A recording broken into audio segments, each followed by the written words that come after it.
Kung titignan mo yung pupuntahan, di pa parang malayo. Pero pag lilingunin mo yung pinanggagalingan, malayo ka na. Hindi mo malalaman kung hindi ka susubok. Ang buhay ay isang malaking sugal. Kung lagi kang takot sumugal sa isang bagay dahil takot kang mawalan, mauubos lang kung anong meron ka. Kung hindi ka mawawalan, hindi ka rin magkakaroon. Kung ano man ang mga desisyon mo ngayon, yun ang magiging buhay mo bukas. Lakasan mo lang yung loob mo dahil ang mundong to, aapakan lang ang mga mahihina. Ibangon mo palagi ang sarili mo.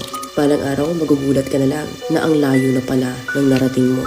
Kahit mabagal ang progress, basta may usad at kumikilos ka, okay na yan. Wala tayong magagawa. Ganyan talaga ang proseso ng buhay. Lahat tayo nakakaranas ng hirap.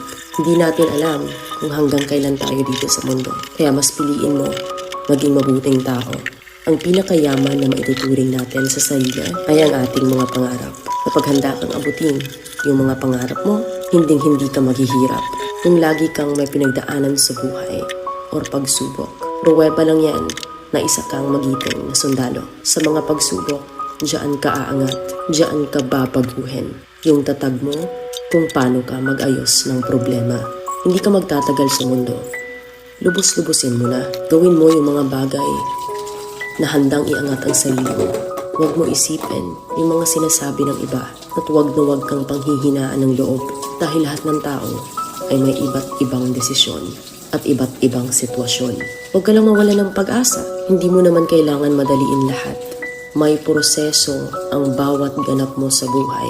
Alam mo kung ano yung nakakapagod? Ang palaging patunayan ang sarili mo sa ibang tao. Sa mundong to, piliin mo ang hindi magarbo. Keep it low-key ka lang. Simple. Na kahit na alam mong meron ka, hindi ka babaguhin ng pera. Kasi lahat ng yan ay isang pansamantala lang. Pagpatuloy mo lang. Kung may pangarap ka, makakarating ka.